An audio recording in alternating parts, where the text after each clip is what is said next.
හරි. ඉතින් සුබ දවසක් හැමෝටම. ඉතින් අපි බලමු මේ වීඩියෝ එකේදී ඇල්ගොරිදම් එකක් කියන්නේ මොකක්ද කියන එක ගැන. ඉතින් ගොඩක් අය දන්නවා වෙන්න පුළුවන්, දන්නේ නැති කට්ටිය ඉන්න පුළුවන්. ඇල්ගොරිදම් එකක් මොකක්ද මේ ඇල්ගොරිදම් එකක් කියලා කියන්නේ කියලා අපි බලමු. ඉතින් මාකට් එක පිටිපස්සේ ඇල්ගොරිදම් එකක් තියෙනවා. ඒ ඇල්ගොරිදම් එක තමයි ප්‍රයිස් එක ඉහළට ගෙනියන්නේ. පැහැදිලිද? මාකට් එක පිටිපස්සේ හැංගිච්ච ඇල්ගොරිදම් එකක් තියෙනවා. ඉතින් මොකද්ද මේ ඇල්ගොරිදම් එක කියලා අපි බලමු. ඉතින් මොකක්ද ඒ කියන්නේ කියලා අපි දැන් බලමු. මේ ඇසීමෙන් හරිද ප්‍රැක්ටිකල් වගේ පේනුනත් ඇත්තටම මාකට් එක හරිද ඒකෙන් අපිට වෙනම තේරුමක් ගන්න අපි දකිනවා ඒකෙන් කියන්නේ මැෂිනිකල් සින්තරිදම් එකකින් මාකට් එක මූව් වෙනවා කියන එක අපි දකිනවා. ඇල්ගොරිදම් එකකට තනියම මාකට් එක මූව් කරන්න බෑ. පැහැදිලිද? දැන් කට්ටිය කියනවා ඇල්ගොරිදම් එක නිසා මාකට් එක මූව් වෙනවා කියලා. හැබැයි ඇල්ගොරිදම් එක මාකට් එක මූව් කරන්න බෑ. ඇල්ගොරිදම් එකක් යනෝ ඩිසිෂන් එකක් හදන එකක් නෙමෙයි. ඒ කියන්නේ ඇල්ගොරිදම් එකකට බෑ මාකට් එකේ ෆියුචර් එකේ කිසිම තීරණයක් ගන්න. හරිද? ඒක තමයි ඒ තීරණයේ රිසල්ට් එක අපිට පෙන්වන එකම දේ. ඇල්ගොරිදම් එකෙන් තමයි ඒ තීරණයේ උන දේ අපිට ඒක පෙන්වන එකම දේ. ඇල්ගොරිදම් එකක් කියන්නේ මොකද්ද? උදාහරණයක් විදිහට මෙහෙම බලමුකෝ. ඔයා බැංක් එකට කියනවා මගේ account එකෙන් හැම මාසෙම රුපියල් 5,000 රුපියල් 50,000ක් යම් account එකකට යවන්න කියලා. ඒ කියන්නේ මෙහෙම හිතමුකෝ. ඔයාගේ account එකෙන් ඔටෝම සල්ලි කැපෙන්න ඔයාගේ මොනවා හරි ගෙදර කාගේ හරි මොනවා හරි එකට සල්ලි යවන්න කියලා හදනවා. ඉතින් බැංක් එකේ සිස්ටම් එකෙන් එන්නේ එක ඇල්ගොරිදම් එකක් දාන්න. හරිද? ඒ බැංක් එකේ සිස්ටම් එකක් හදනවා. දිනය බලනවා, බැලන්ස් එක බලනවා, පේමන්ට් එක ප්‍රොසෙස් කරනවා. හැබැයි මුදල් යවන තීරණය ගත්තේ ඇල්ගොරිදම් එක නෙමෙයි. මුදල් යවන තීරණයක් ගත්තේ ඔයා තමයි එතනට එන්ට කරේ මෙන්න මේ ඩිසිෂන් එක ගන්න කියලා. ඉතින් ඒ වගේම තමයි මාකට් එකත් අපි ගත්තාම. හරිද? ඉතින් මාකට් එකේදී යම් ෂෙයා එකකින් මිලියන 500ක් බයි කරන්න ඕනි කියලා තීරණය කරනවා. නමුත් ඇල්ගොරිදම් එක මගින් කරන්නේ එම ඕඩර් එක කොටස් වලට බෙදා එක්සිකියුට් කිරීම. ඒ කියන්නේ එක්සිකියුට් කරන තමයි කරන්නේ අන්නේ දාන ඕඩර් එක. ඉතින් මෙන්න මෙහෙම බලන්නකො. අපි ගත්තොත් එහෙම ඇල්ගොරිදම් එකට බයි හා සෙල් කරන්න කැමැත්තක් නැහැ. ඒ කියන්නේ ඇල්ගොරිදම් එකකට එහෙම ඕනේ නැහැ බයි කරන්න, සෙල් කරන්න. මෙහෙම හිතනවා. මාකට් එකේ ප්‍රයිස් එක ගමන් කිරීමට අවශ්‍ය වන්නේ ඇවරේජ් බයර්ස්ලා සහ ඇවරේජ් සෙලර්ස්ලානේ. ඒ කියන්නේ මාකට් එකට ඉන්නෝනේ බයර්ස්ලායි, මාකට් එකට ඉන්නෝනේ සෙලර්ස්ලායිනේ. උදාහරණයක් විදිහට අපි ගමුකෝ ABC කියන කම්පැනි එකේ ෂෙයා එක හරිද? ඕඩර් බුක් එක සලකමුකෝ. ඉතින් මාකට් ප්‍රයිස් එක රුපියල් 100යි. නමුත් 100ට බයි කරන්න සෙලර් කෙනෙක් නැහැ. මේ බාන වලට දාලා දෙනවා. මෙතන 99 ප්‍රයිස් එකකින් දාලා දෙනවා බයර්ස්ලා 10,000ක් 90 ප්‍රයිස් එකකින් 20000ක් ඉන්නවා. සෙලර්ස්ලා 101 ප්‍රයිස් එකකින් ඉන්නවා 5000 102කින් ප්‍රයිස් එකකින් ඉන්නවා 10,000. මේකෙන් අදහස් වෙන්නේ මොකද්ද? බයර්ස්ලා කියනවා මට රුපියල් 99ට ෂෙයාර්ස් 10,000ක් මම රුපියල් 99ට ෂෙයාර්ස් 10,000ක් ගන්න කැමතියි. සෙලර් කියනවා නෑ 99ට විකුණන්නේ නෑ. මට අවම 101ක් ඕනි කියලා කොටස් විකුණුම්කරුවෝ රැඳිලා ඉන්නවා. ඒ නිසා ගනුදෙනුවක් එතන සිද්ධ වෙන්නේ නැහැ. මාකට් එක දිහා ඔහේ ඒ බයර්ස්ලා සෙලර්ස්ලා බලා හිඳීමක් තමයි එතන සිද්ධ වෙන්නේ. මොකද උතන ඕඩර් එකක් ප්ලේස් වෙන්නේ නැති නිසා. ඉතින් ඉතින් කෙනෙක් මාකට් ඕඩර් එකක් දාන. ඒ කියන්නේ මේ ලයිව් මාකට් එකෙන් ඕඩර් එකක් දානවා. ප්‍රයිස් එක මට වැදගත් නැහැ. මට දැම්ම ෂෙයාර්ස් 7,000ක් ඕනි කියලා කියනවා. ඉතින් අරක අපි ගත්තොත් එහෙම එයා කියනවා මට මාකට් එකේ ප්‍රයිස් එක වැඩක් නැහැ. මට දැම්ම ෂෙයාර්ස් 7,000ක් ඕනි කියලා. ඉතින් මේ මාකට් ඕඩර් එකක්. ඉතින් ඕඩර් බ්ලොක් එකේ අපි ගත්තොත් එහෙම චීපේස්ම සෙලර් කවුද? ඒ කියන්නේ ඉන්න සෙලර් කවුද? එයා ඉන්නේ 101ට ෂෙයාර්ස් 50,000ක් විකුණන කෙනා. ඉතින් මුලින්ම ඒ ෂෙයාර්ස් 50,000 ගන්නවා.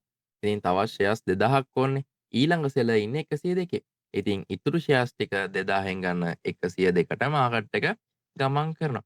ට්‍රේඩ් එක අවසන් වුණ පසු අපිට ඔන්න ඔය විදිහට බලා ගන්න පුළුවන් වුණා. ඉතින් දැන් හොඳම සෙලර් ඉන්නේ 102ට. ඒ කියන්නේ මාකට් ප්‍රයිස් එක දැන් 102ට ඉහළ ගිහින් ඉවරයි. ඔන්න ඔය විදිහට තමයි ඒ රිදම් එක කියන එක වැඩ කරන්නේ මාකට් එක තුළ. දැන් දැවෙන ප්‍රශ්නයක් වලට ඇති ඔයාලට වැදගත් වෙන ප්‍රශ්නයක් ඔතන ඇති. ඉතින් ප්‍රයිස් එක 100 ඉඳන් 102ට ගියේ ඇල්ගොරිදම් එකක් මගින් ප්‍රයිස් එක උඩට තල්ලු කරාද? නෑ. එහෙම කිසිම දෙයක් සිද්ධ වුන්නේ නෑ. ඉතින් ඉන්වෙස්ටර්ස්ලා අපි ගත්තොත් A කියලා ගමුකෝ. ලොකු බයි ඕඩරයක් දැම්මා. එම ඕඩරය සම්පූර්ණ කරන්න සෙලර්ස්ලාගේ ෂෙයා සෙලර්ස්ලගේ ෂෙයාස් ඉවර වෙනකන් ගන්න වුණා. ඒක නිසා ප්‍රයිස් එක ඉහළ ගියා.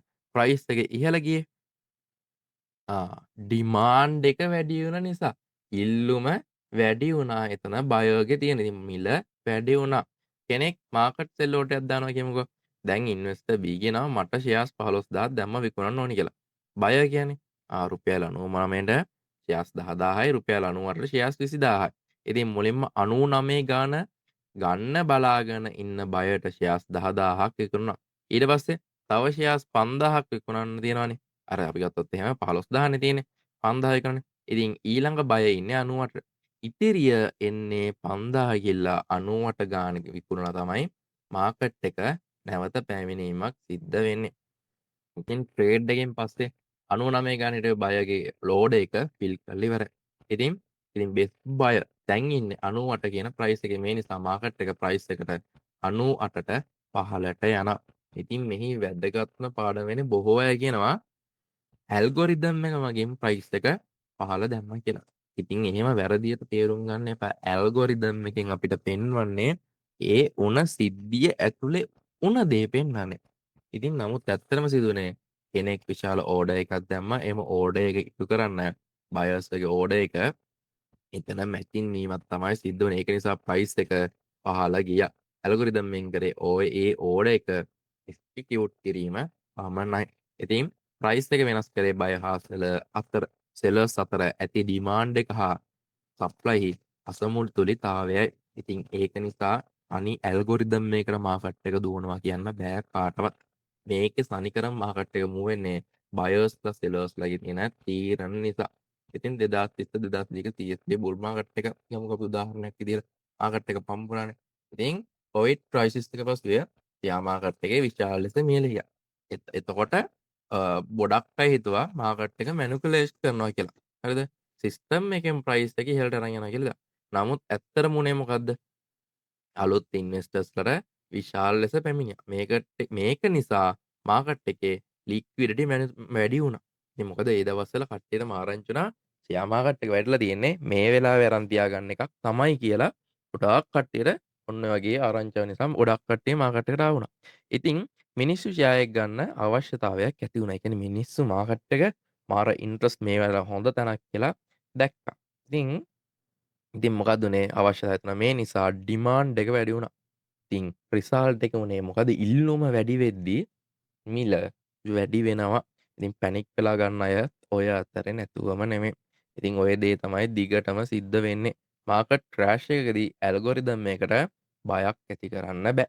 ඉතින් ඕක අනිවාර්යයෙන්ම තේරුම් ගන්න ඕනේ. 2030 අපි ගත්තොත් එහෙම කොවිඩ් ක්‍රෑෂ් එක බලමුකෝ. US මාකට් එක, ඒසියන් මාකට් එක, යුරෝප් මාකට් එක. ඉතින් සියල්ල පහළ ගියා. ඇයි? ඇල්ගොරිදම් එකක් ලෝකයේ හැම මාකට් එකකටම එකම වෙලාවෙදී සේල් කරන්න කියලා කිව්වේ නැහැ. පැහැදිලිද? සිදු වුණේ මිනිස්සු බය වුණා. ඉතින් ඉන්වෙස්ටර්ස්ලා හිතුවා අනාගතය අවිනිශ්චිතයි. පැහැදිලිද? මේ යන තත්ත්වෙත් එක්ක අනාගතේ එච්චර අපිට විශ්වාස කරන්න බෑ. ඒක නිසා එයාලා ආයෝජනය කරපු මුදල් එයාලට අයිති ෆන්ඩ්ස් එයාලා සෙල් කරපු දේ තමයි සිද්ධ වුණේ. ඒක තමයි අපි ඔළුවේ තියාගන්න ඕනේ.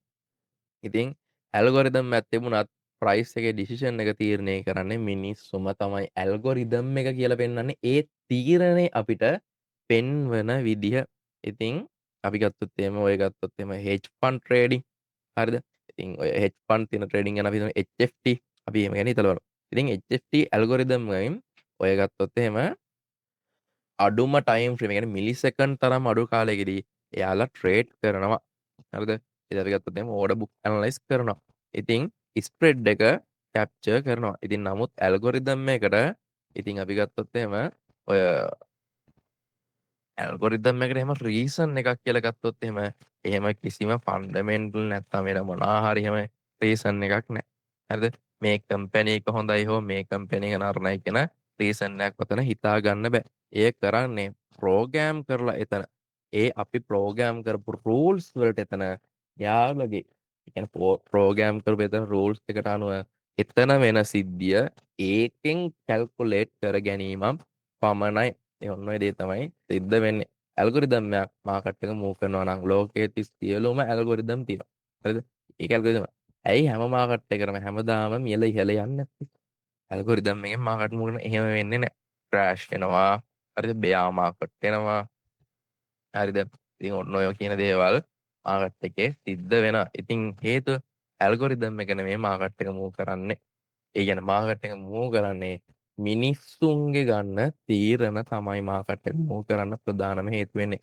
ඉතින් මාකට් එකක් කියන එක අපි අනිවාර්යයෙන්ම අපිට දකින්න ඇනලයිස් කරන්න පුළුවන් වෙන්නම ඕනේ. ඉතින් ඇල්ගොරිදම් එකකට කියලා අපිට මාකට් ප්‍රෙඩික්ට් කරන්න පුළුවන්ද? බෑ. හේතුව තමයි මාකට් එකේ අපිට අනාගතය හරිද? ඉතින් මාකට් එකේ අනාගතය අපිට ඇල්ගොරිදම් එකක් කරා ප්‍රෙඩික්ට් කරන්න බෑ. මොකද සැරින් සැරේ මාකට් එක වෙනස් වෙනවා.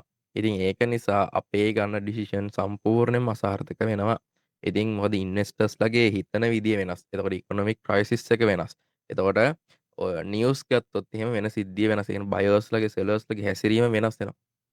ඉතින් ඇල්ගොරිදම් මේකට ෆියුචර් එකේ හරිද? ඉතින් අපි ගත්තොත් එහෙම මිනිස්සුන්ගේ තීරණ ප්‍රෙඩික්ට් කරන්න බෑ. හැබැයි ඔයාට පුළුවන් වෙන්න ඕනි මාකට් එක ගැන ප්‍රෙඩික්ට් කරන්න ඇල්ගොරිදම් එකකට බැරි වුණාට. ඉතින් එහෙම නැතුව අර මාකට් එකේ රැඳිලා ඉන්න බෑ. ඉතින් chart එකේ pattern හැදෙන්නේ ඇල්ගොරිදම් නිසාද අපි යෝග ගැන කතා කරමු. නෑ. chart එකේ ඇති වෙන trends, waves, support, resistance, candlestick pattern මේ ඔක්කොම හැදෙන්නේ මිලියන ගානක මාකට් එකේ කට්ටිය විසින් ගන්න තීරණ එකතු වීමෙන්. එක එක්කෙනා ගන්න තීරණ. මම මේ ප්‍රයිස් එකෙන් බයි කරනවා. මම මේ ප්‍රයිස් එකෙන් සෙල් කරනවා. ඒ කියන තීරණවල අවසානයේ ප්‍රතිඵලය තමයි හරිද ප්‍රයිස් chart එකක් කියලා මෙතනදී කියන්නේ එන්නේ කියන දේ ඔළුවේ තියාගන්න ඕනේ. ඇල්ගොරිදම් එක කියලා කියන්නේ මාකට් එකේ රියදුලා නෙමෙයි. මාකට් එකේ රියදුරා නෙමෙයි. සාමාන්‍ය අපි ගත්තොත් එහෙම නිකන් එන්ජින් සිස්ටම් එකක් වගේ පමණයි. ඒ කියන්නේ මේක බ්‍රේක් එක ඒ කියන්නේ අපි ගත්තොත් එහෙම ඇස්ලේටර් එක ප්‍රෑගුවොත් වාහනේ යනවා. ගියර් එක දැම්මොත් මේක යනවා වගේ කියන නිකන් අර කියන්නේ සැදිච්ච සිස්ටම් එකක් තමයි ඇල්ගොරිදම් එක කියලා කියන්නේ. රථයේ යන දිශාව ඒ රථයේ ගමන තීරණය කරන්නේ ඩ්‍රයිවර් මගින්. ඉතින් මාකට් එකේ ඩ්‍රයිවර් බව පවසන්නේ මිනිස්සුන්ගේ ඇසිරීම් තමයි. ඉතින් අපි ගත්තොත් එහෙම සප්ලයි ඩිමාන්ඩ් හරිද? ඒ කියන්නේ මිනිස්සුන්ගේ තීරණ. ඉතින් ඔය හැංගීම් මිනිස්සු බය තණ්හා වගේ දේවල් තමයි. ඇල්ගොරිදම් එක මගින් කරන්නේ මිනිස්සුන්ගේ ගත්ත තීරණය හරිද? ඔය වේගයෙන් ක්‍රියාත්මක කිරීමක් පමණයි. එතන වෙන සිද්ධිය ක්‍රියාත්මක කිරීමක් තමයි සිද්ධ වෙන්නේ. එබැවින් ප්‍රයිස් මූව්මන්ට් එක තේරුම් ගැනීමට ඇල්ගොරිදම් හොයන්න එපා. ඔයාට ඇල්ගොරිදම් හෙව්වා කියලා ඔයාට මාකට් එකේ සාර්ථක වෙන්න බෑ. මාකට් එක අපි ගත්තොත් එහෙම ඔය හැසිරීම තේරුම් ගන්නයි ඔයා ඉගෙන ගන්න ඕනේ. ඉතින් අපි ගත්තොත් එහෙම මාකට් එකේ මේ අවස්ථාවේදී බයර්ස්ලා ඉන්ට්‍රස්ට්, මේ අවස්ථාවේදී සෙලර්ස්ලා ඉන්ට්‍රස්ට්. අපිට මේ අවස්ථාවේ ඔපචුනිටි එකක් තියෙනවා. මාකට් එක අපිට මේ වෙලාවේ ඩිසිෂන් එකක් ගන්න පුළුවන් කියන එක. ඔයා හොයලා තේරුම් ගන්න ඕනේ. ප්‍රයිස් එක යනු ඇල්ගොරිදම් එක අවුට්පුට් එක ගන්නවා මිනිස් තීරණ වෙයි. අවසාන ප්‍රතිඵලයයි අන්න ඒක ඔයා ඔළුවේ තියාගෙනම ඉන්න ඕනේ. කියන්නේ ඇල්ගොරිදම් එකක් ෆලෝ කරා කියලා ඔයාට බෑ මාකට් එකේ මේ ඇල්ගොරිදම් එකට තමයි මාකට් එක යන්නේ කියලා ඒක ඔයාට යූස් කරන්න බෑ. හැබැයි ඔයාට ඒක යූස් කරන්න බැරි වුණාට ඔයාට පුළුවන් මාකට් ඇනලයිසිස් කියන එක ඉගෙන ගන්න. ඉතින් මේ තියෙන නම්බර්ස් වලට මැසේජ් එකක් දාලා ඉතින් මාකට් ඇනලයිසිස් කියන දේ ඉගෙන ගන්න. අපේ හැම සෙනසුරාදාම යනවා ෆ්‍රී සෙෂන් එකක්.